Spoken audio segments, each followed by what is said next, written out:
My name is Aoife McCullough and I'm a research fellow here at ODI. The reason why we're convening this discussion today is to ask whether there should be more focus on the governance of extractives at the subnational level. Previously, much of the focus of organisations which work towards improving the governance of extractives has been at the national level. But as many of the negative impacts of extractives are experienced at the local level, there are increasing numbers of people who argue for a focus at the subnational level. So today we've brought together a group of people who have a wealth of experience of working at the subnational level on extractives. And I would like to extend a warm welcome to them. So to my right, we have Danny Kaufman, President and CEO of NRGI. Although an economist, Danny has spent the last 30 years working on governance issues. He led the charge at the World Bank to develop the world governance indicators, which many of us use in our work. Under Danny's leadership, NRGI has pushed to better integrate analysis with applied work while promoting dialogue across a variety of stakeholders from government to civil society and the private sector. To my left, we have Minister Zainab Ahmed. She's the Minister of State for Budget and National Planning at the Nigerian National Planning Commission. Zainab was formerly the Executive Secretary and National Coordinator of the Nigerian EITI, during which time she oversaw an initiative to increase transparency at the subnational level. On my far right, we have Kevin Fox, a mineral exploration and project development professional at Rio Tinto.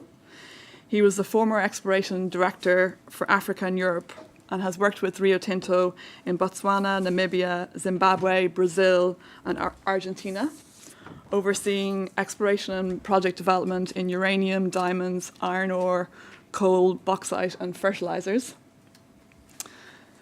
And then to my very far right, we have Rani Fabrianti, who is the head of the Legal Information subsection at the Indonesian Ministry of Energy and Mineral Resources.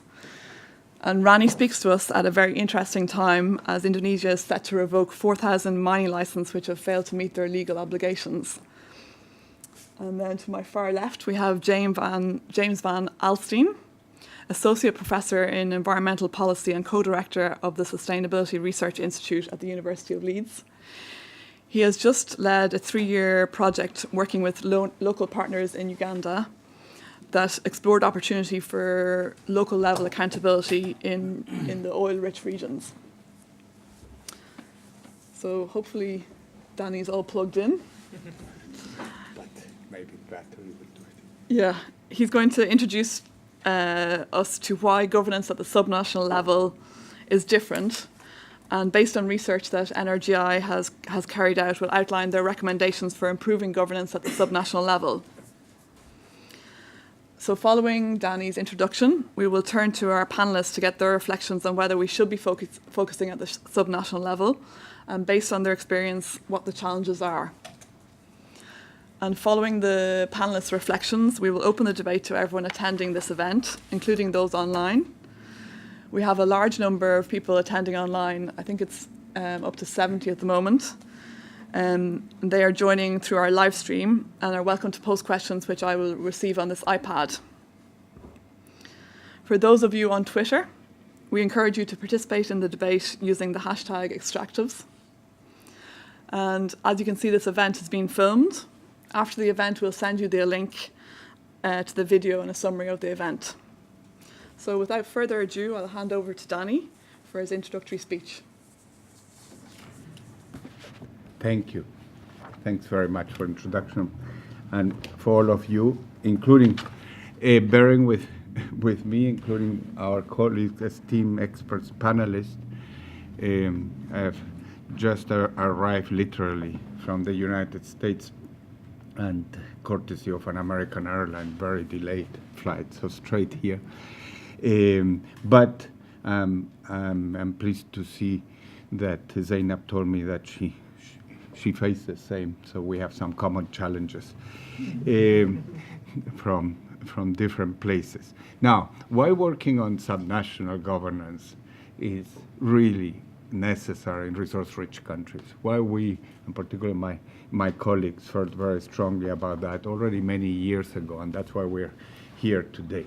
Traditional approaches to improving governance, like you said, Audi, before, have focused pretty much, almost solely, if not mostly, on national governance. The early resource course literature emphasized really national level dependency on extractives, the Dutch disease in terms of the macroeconomic issues, focus on national revenues, on exports, and that dependency, as well as cross-country statistics using national, cross-country comparisons using national statistics, and also statistics on development, on conflict across nations, without focusing on what was happening really at the local level.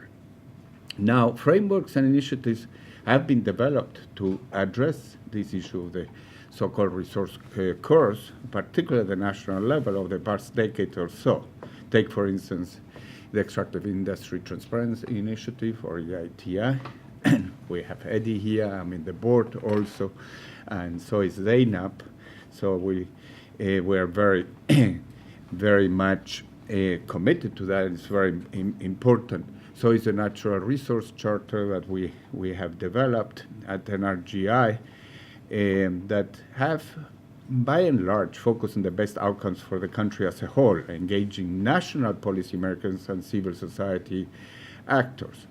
By now, both initiatives, we recognize that the subnational level deserves emphasis, yet that is very recent and is still very partial.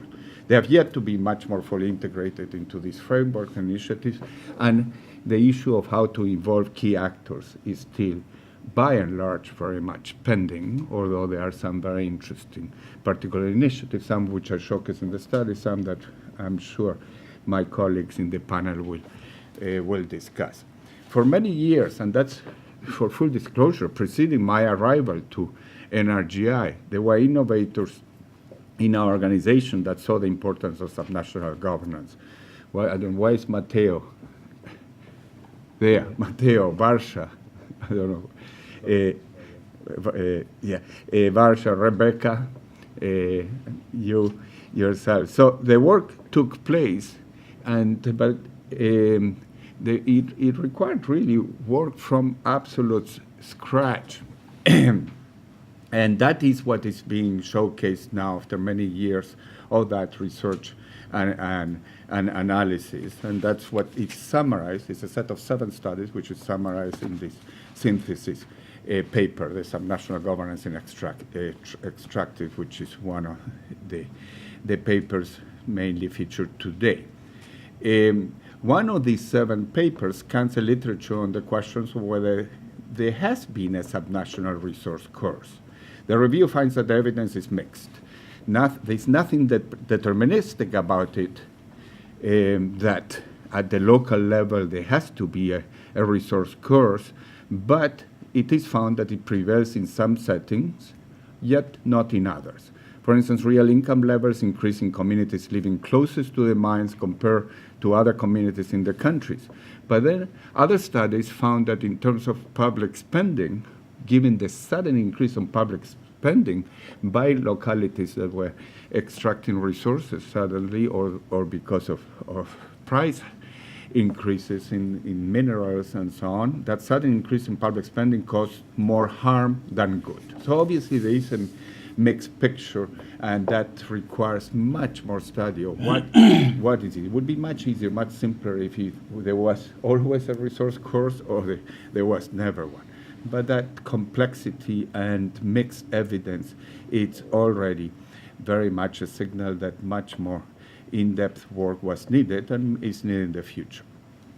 Also, this focus at the local level, alongside the national level, is also very important because of the need to have communities embracing and benefiting from the resources, rather than the opposition or even the conflict, which can undermine the benefits for the country as a whole. So there's a real dimension which is coming to the fore very potently in a number of countries in Latin America and other regions nowadays, related to to conflict and opposition from local communities that have not seen themselves sufficiently vested. In fact, studies show that in general, natural resource wealth tends to increase economic inequality. That's an average result. It's not deterministic always, but in general that has happened, particularly between urban and rural areas.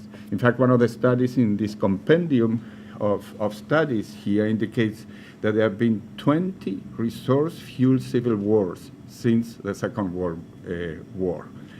And another set of research that we distilled from the Kennedy School at Harvard finds community conflicts over environmental and social concerns can cost up to $20 million a week in lost value for large-scale operating mines. So it matters a lot for industry as well.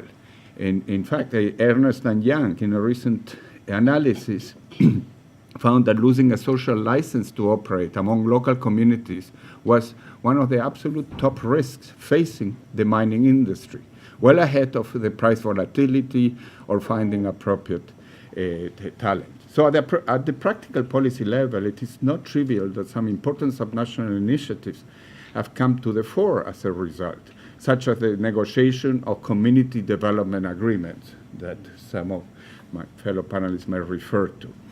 In this context, we also need to consider an important imbalance, namely the evidence on the imbalance in the costs and the benefits at the local level. And this is because the social and environmental costs of extractions are disproportionately felt near the extraction site. So that's the cost side. While the negotiations on these issues take place at the national level, and the benefits from tax and royalties generally mostly accrue, at least disproportionately accrue, to the national level, at the central level, and do not necessarily benefit the citizens and the institutions in the resource-rich areas themselves. There are differences. I mean, Peru is an exception and so on, but in general that's happening. In continuing to underscore the rationale for work in subnational governance is also the fact that one important train has departed the station, and that is the train of decentralization of resource governance. In over 60 countries, there's some form of resource governance decentralization. In fact, nowadays, the quantity of revenue shared locally is very high. For example, in Bolivia, there was a decentralization of more than $2 billion of its oil revenues in 2012. And that accounted essentially for $1,000 per capita per year in some areas. And that's in one of the studies showcased here. A high percentage of the revenues come from resource in many resource-rich subnational areas, and that's an area Zainab knows so well. In the case of Nigeria, from some districts receive more than 80% of their wealth from these resources. The powers are also being decentralized in a very varied way, in fact. They span from licensing rights in places like Indonesia to significant revenue sharing in places like Nigeria, the budgetary and revenue issues, but it's well beyond these ones in terms of licensing rights and so on. And this example, well, I'll leave some examples for later for the sake of time. But let us not underestimate the fact that subnational governance can also serve as a space for experimentation and innovation. When the central government and at the national level it's not fully tested, yet some innovators at the local level are prepared to innovate. Before being launched nationally, the Philippines, EITI, in fact, benefited from learning from the transparency initiative at the local level in the Compostela Valley, led by local civil society groups and a number of subnational governments. So there are very interesting cases where it started really bottom up, some of these initiatives. Let me now quickly touch on a few salient challenges for subnational governance. First, just on a couple of cross-cutting issues, not to the detriment of others. Some important aspects of resource governance have been decentralized, as mentioned, but the reality is that subnational governance often are not granted the powers necessary to manage resource wealth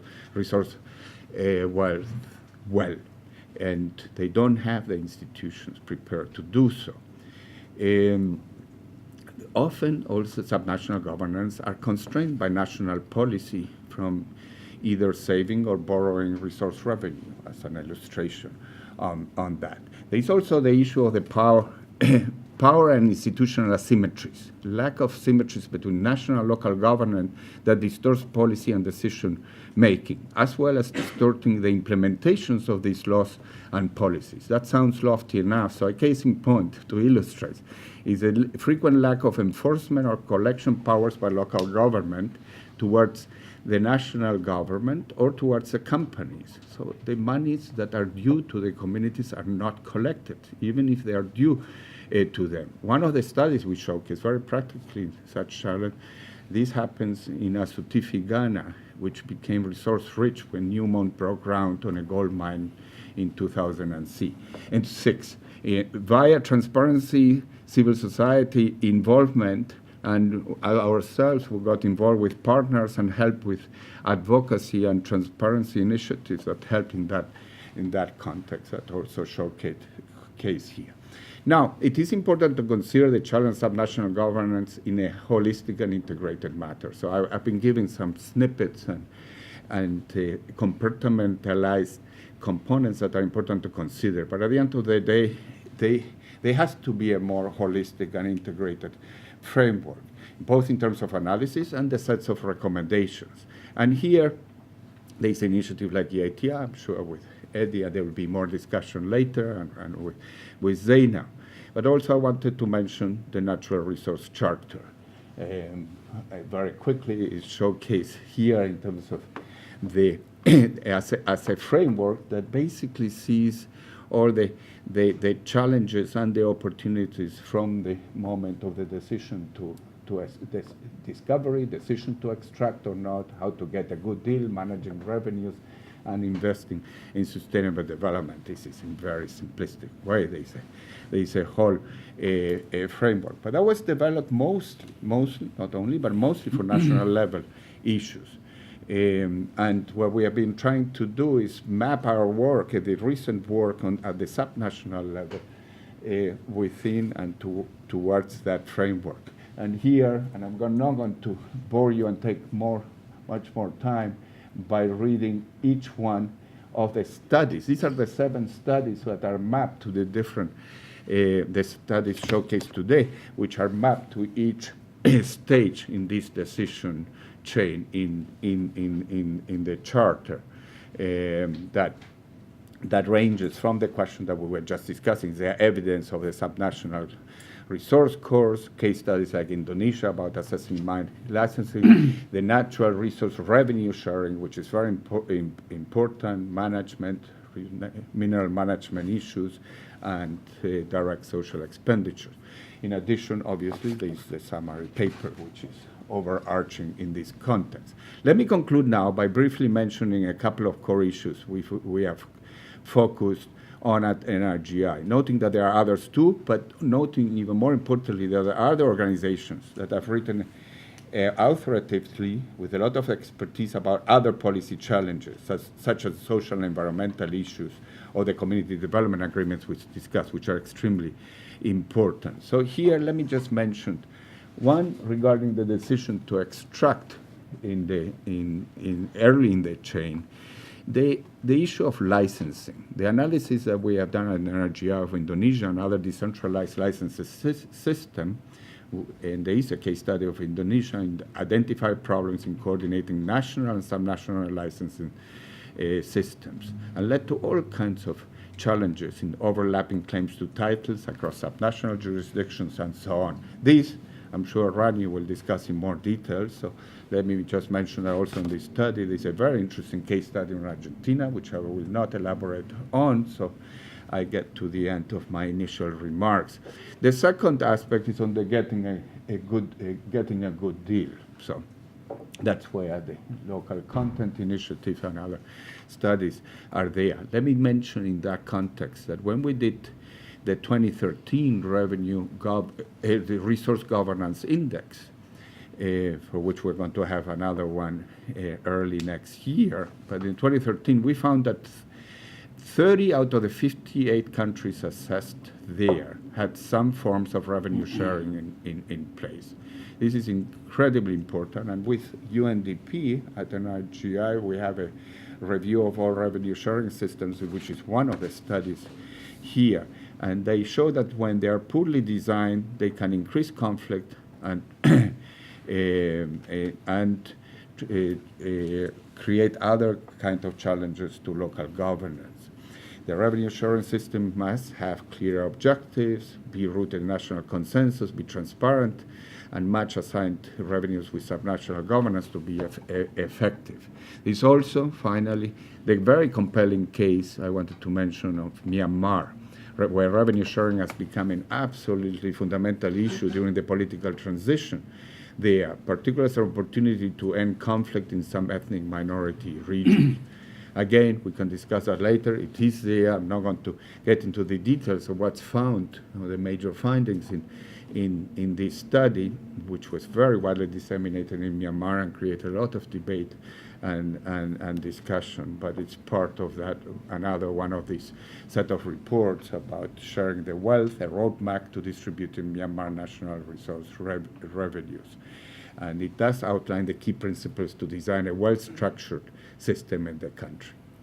Let me conclude then. There is so much more to be said, including the set of policy recommendations are here for governments in particular, and plenty of case study evidence, of which I just gave quickly some snippets. So I didn't do full justice, obviously, to what has been done and is being done over many years. I just wanted to focus on the importance of the understudied until recently topic of subnational governance and illustrate the ways in which it really matters. Initiatives and innovations do exist already and can lead to improvement. So yes, things can be done, but then the focus has to be also on the subnational and not only at the national level. Thank you very much. Okay, great. Thanks, Danny. So I think Danny has laid out quite a strong case for increased focus at the subnational level, but what's also clear is that it's incredibly complicated.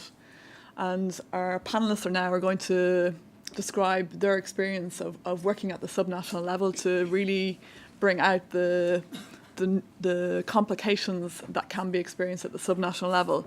So I'll start with Minister Ahmed. You've been involved in promoting increased transparency at the subnational level in Nigeria. Do you think you were able to get different results because you were working at the subnational level? And what were the challenges that you experienced? Well, thank you very much. Let me just give just a short background. Nigeria is a federation. It has 36 states. Each of the states is an independent autonomous unit with executive governors and their own parliaments. And that means that even though there is control at the federal level, but there are some things that are exclusively only for the states to carry out. We have been working in the EITS since 2004. We realized that the reports were concentrated at reporting only at the federal level. So we took a decision to step the reporting down to the state level. And what we did was really an eye-opener. We're able to report on how much revenue has accrued to each state and how much each state has received from the share. We have this structure where the revenues are pooled at the federal level, and then every month a sharing is done following a sharing formula as is defined in the constitutions. But there's always agitation by the states that they're not getting fair share. So the results actually confirm that the sharing was followed as per what is defined in the constitution. But we also found out that there was a very, very large dependence from revenue at the center from the states. Nigeria is a monolithic economy. We depend on revenue from oil and gas. So we found a situation whereby some states have internally generated revenue that was as low as 5%, which means 95% of revenues they get in a month are revenue that is shared from the center. And what that means is there was a significant evidence of resource costs at the state level. Because this is just rents that come every month and is shared, there wasn't much in terms of accountability. There was excessive government spending that was more towards recurrent expenditure, very little capital expenditure, very little effort made to generate internal revenue from the state. We also found out that there was very little awareness by the citizens in the state as to what their governments were using the resources for. The report was able to provide information on how much was state in each of the sectors of the economy. It was an eye-opener. It became a very important tool for civil society to use for advocacy at the state level. And it was the first time there was that level of granular reporting right to the state level. The utilization of the resources especially got a lot of attention. So people started asking, how come 90% of the revenue is going to recurrent expenditure? How come there is no investment in critical infrastructure that is required to drive economic development? And then the report brought to fore the level of environmental damage that is done at the state level as a result of the extracting activities of the companies that are operating in the sector, and also the lack of regulation of those specific actors. What the report did was to put more information in the hands of the citizens and the civil society. They had data that they were able to use to actually ask very specific questions of governments at that level on how revenues how revenue is managed by each of the state governments. Apart from the advocacy improvement, we also after that started noticing improvements in corporate governance at the state level, and also in corporate governance even at the federal level. Prior to this report, the reporting of NAITI was just providing information on revenues that were generated. But this report was providing information on how the revenues were used. So it became glaring that as a country over time we had developed some special accounts that receive a certain proportion of the extractive revenue that are meant for specific purposes. But over time, the accounts were managed in such a way that they were not complying with the laws that set them up. And corrections started happening, refunds started going back to those accounts. State governments are now putting in place physical measures that is making them to grow their internally generated revenues, save resources, and applying more and more of the resources to capital projects as opposed to over-concentration on recurrent expenditure. So it sounds like you did get quite a big reaction to the report at the subnational level, at the state level, yes. And especially because you were focusing on the use of the revenues. Yes. But did you find that there were limits to what you could do? What could be done then? The reporting on transparency itself is not enough to change things. It has to be backed up by a number of factors. The first being that the government itself, whether at the federal or state level, is carrying out the reforms that the report recommended. And secondly, that the citizens are willing to use the report to advocate and to push for reforms. And thirdly, that the Parliament is using the reports to undertake its oversight function. So if any of those three items are missing, then the impact of the reporting is very, very limited. It will just be information that is, yes, important, but what the purpose of the reporting is to bring about reforms that are needed for improvement in governance. And do you think there's a certain danger in producing a reaction at the subnational level, but then having a limited response from the government? There is not much danger, but I think it's a process that needed to have been started because it opened the eyes of the civil society and the citizens that they do actually have a role to play. If you are not getting yourself involved in the planning or in monitoring of the spending, then you also are to blame for the mismanagement of the resources. Sure. Yeah. Okay, fascinating insight there from Nigeria. I'm going to turn now to Indonesia and ask Rani to tell us about how the current decision by the central government to revoke 4,000 license, what's that got to do with the increased focus of governance at the subnational level? Hello, everybody.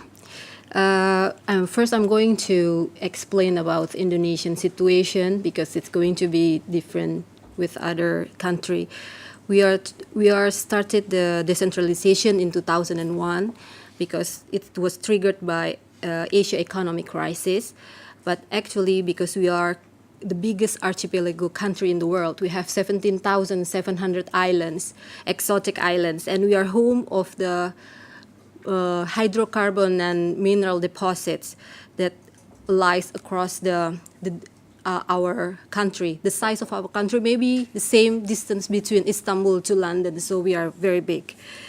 And this decentralization actually was was done rapidly without proper infrastructure, without any regulation being taken into place. So the mining amendment had not been amended. It's supposed to be their guide, the local government guide, to assess and to evaluate the license. There are gaps between the personnel in national and the local level. And the decentralization become worsened with the high of the price in 2004, 2008. That's the time when we call it as the euphoria of mining decentralization. The number of the license very much increased from 700 during decentralization to 11,000 in the decentralization era. So these SNGs actually were racing to endorse the licenses without any proper mining standards. They endorsed the license without feasibility studies. They endorsed the license without environmental impact assessment. Some of the license holder, even they don't pay the taxation obligations. So that's when the illness of these rich resource regions begin. You say the environment degradation, transparency, corruption issues, social issues. And we are now exposed to the international arbitration as well. Why? Because in 2009, finally the mining law being amended, and it gives the central government to evaluate those 11 license. And we require those license holder to comply with the regulation and to pay what they should pay to the state. But yes, the poorly cadastre system resulted until today 3,000 licenses being overlapped with each other. And why I think I must agree that this local government or subnational government needs to be empowered because of the number of the license itself. It's huge. We cannot work alone. We need to cooperate and to coordinate. And those wide gaps between the national and subnational needs to be shortened. And if you have a chance like me to visit these exotic islands, actually you can see the difference.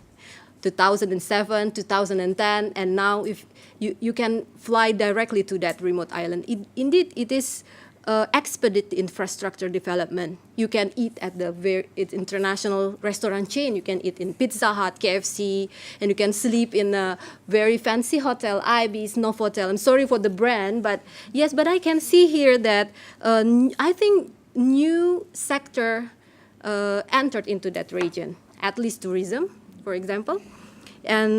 But still, these regions actually still highly dependent for the mining sector. Their local budget until now still highly dependent on mining sector. If you go to East Kalimantan, for example, before they have a daily direct flight from Balikpapan to Singapore, but now they have only 3 times a week. So the slump of the oil price and the slowdown growth of the mining actually impact their region significantly. So innovation, I agree with Danny, it's very much needed. They need to stabilize how they spend their local budget. And because they need to stabilize, they need to have a long-term plan. That's very important. I hope if they have a long-term plan and they have limited their spending during the richer days, so they consistent with that plan, it's going to shift their paradigm from these non-renewable resources as a source of fund into something that only trigger other sector to come into the region to be diversified. And hopefully that we call the sustainable development. Okay. Thank you. Great. And just to push you a little further there, do you think that if the decentralization hadn't happened and the approval process for licenses had remained centrally controlled, even with the price soar, do you think that the central government would have also issued as many licenses, or there would have been much more control? We are now under the moratorium to endorse new license because we're still revamping these existing licenses. Hopefully in January 2017, we're finished with this revamping. So we cluster the license into the clear and clean and non-clear and clean licenses. But I think the central government won't going to endorse any license in a short future because our current president say that we have a lot of licenses right now, and we have this area being relinquished because of the overlapping, and we are trying to figure out what to do with this area. So I think, and we're also trying to implement this punishments, like punishment system. So for the regions that poorly perform in managing the mining, we're going to cut their budget for certain %. So they're going to be able to take responsibility for the mining resources they have. Okay, so you think the central government will succeed in increasing control over the process? Hopefully, yes. Let's see in about 3 years, because in 2019, we're going to decide whether we amend the law or not, or we're going to decide whether we're going to extend the mining contracts or not.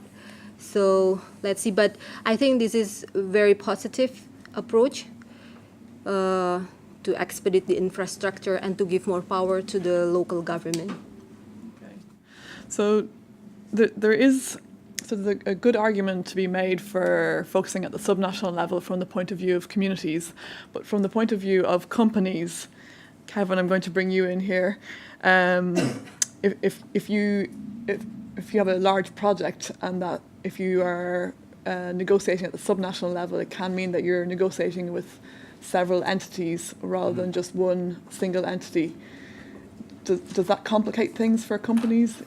I think it can do, and maybe by way of example, I could draw on two countries in which I have operated as both an explorer and a mineral project developer. And taking the example of Botswana in the first instance, I'm sure most of you know Botswana has a very successful diamond industry. It's been, I suppose, put out there as one of the more successful examples of not just resource governance, but resource development and redeployment of wealth from the mining industry, not just in Africa, but anywhere actually. And I think our experience, like many others, explorers in Botswana, has been a centralized system that is extremely efficient, very well organized, and referring to the problem of overlapping mineral rights, which is one of the key areas of concern for investors like ourselves.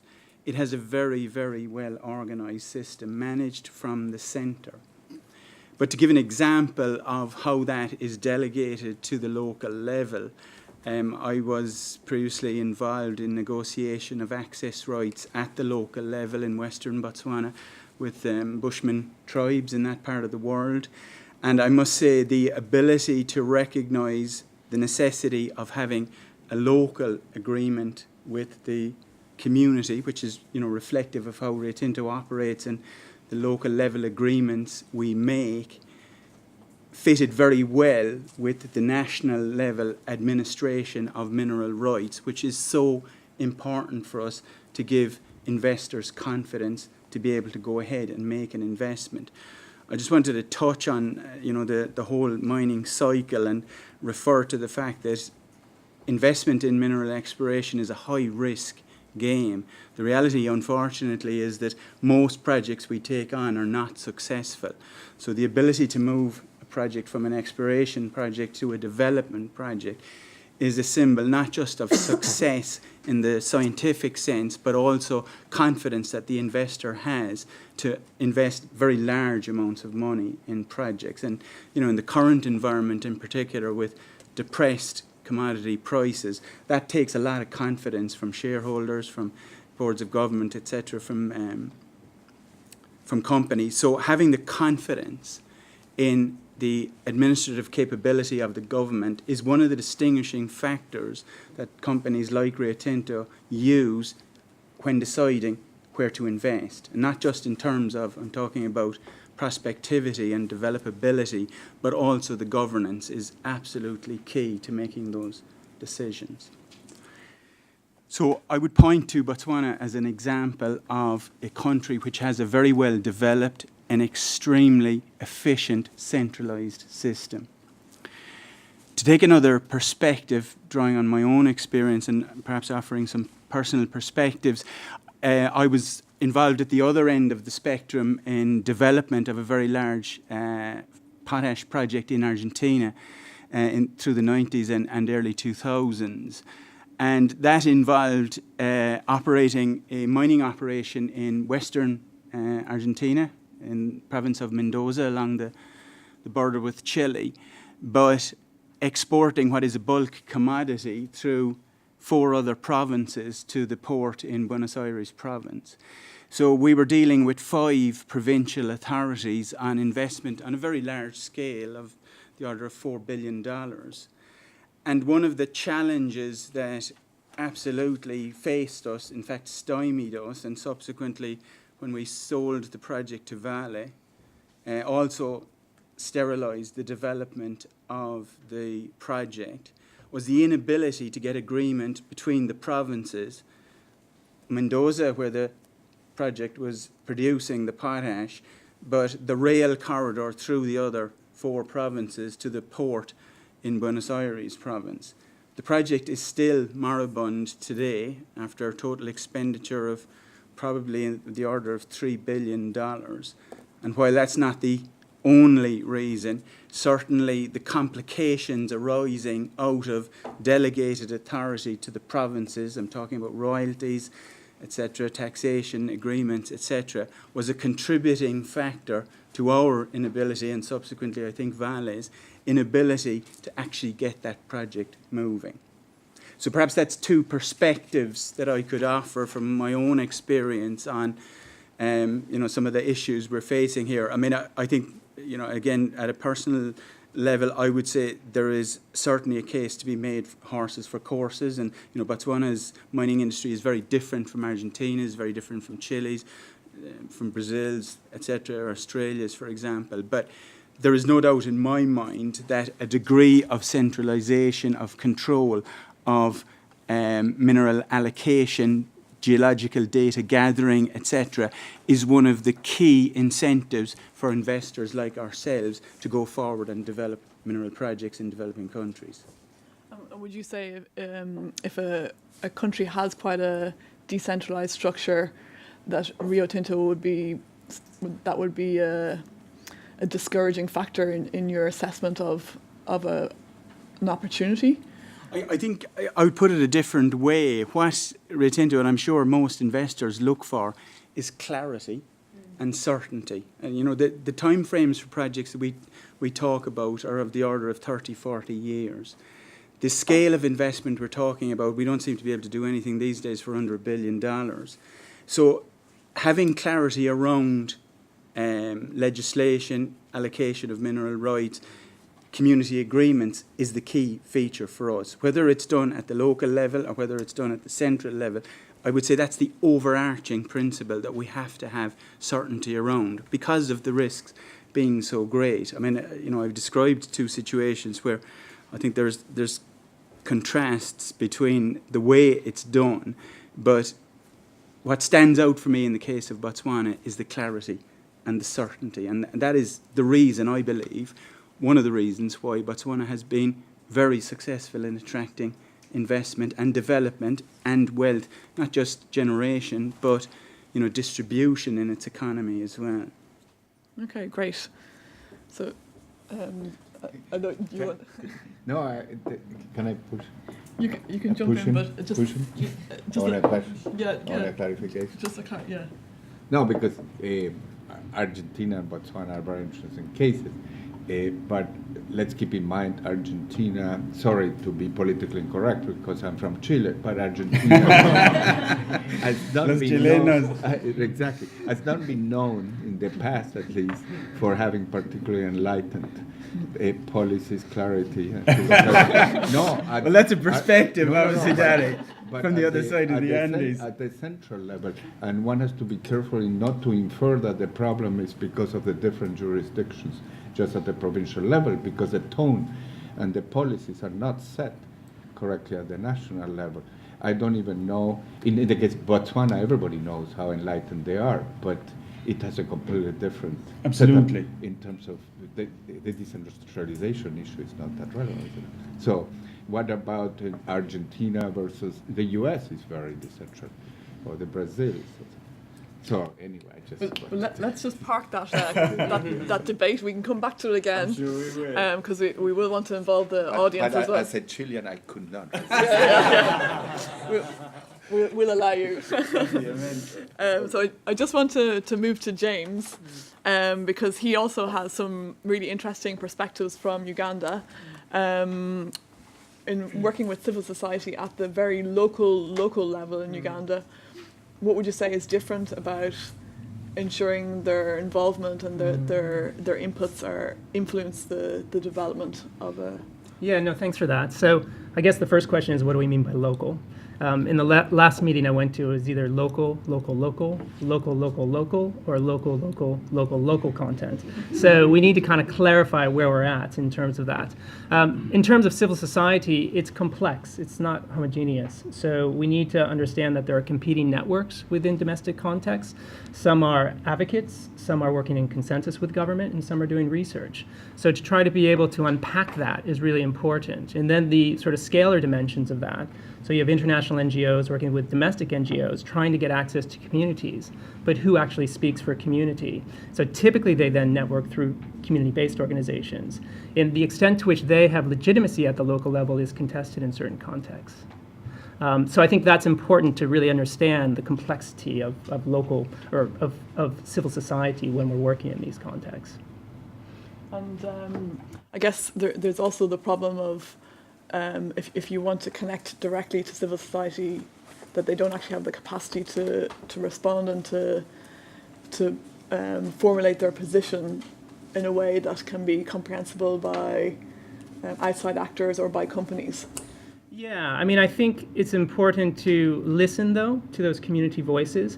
I mean, I guess one question I have is about sort of the tyranny or hegemony of these international frameworks, these normative frameworks, and the extent to which they actually are responding to local concerns. So we need to actually understand community narratives, and doing the ESIAs is not enough.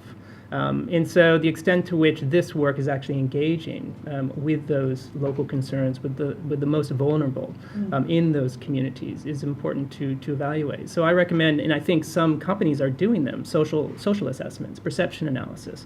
That kind of innovation that Danny mentioned is absolutely critical at the local level. Okay. And in terms of governance of extractives at the local level, do you think that civil society can actually work to improve the governance, or do they need to be connected with other levels to really increase the pressure? I think it goes back to horses for courses as well. It depends. It depends on the local context. So in the Albertine Grey Bin, when I started working there 6-7 years ago, civil society at the local level was very, it was very new, this oil question. But now it's become much more sophisticated. Local actors actually have capacity to engage more proactively with both companies and government. I think the key actor was local government and actually building capacity of local government. And I think that's where donors are being focused now.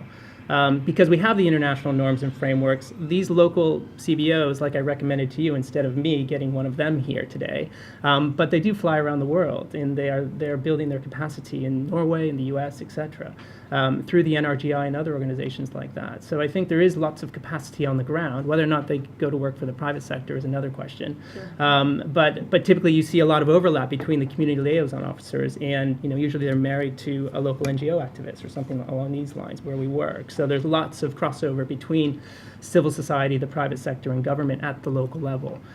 So that brings me to the question of understanding those power relations and those politics at the local level.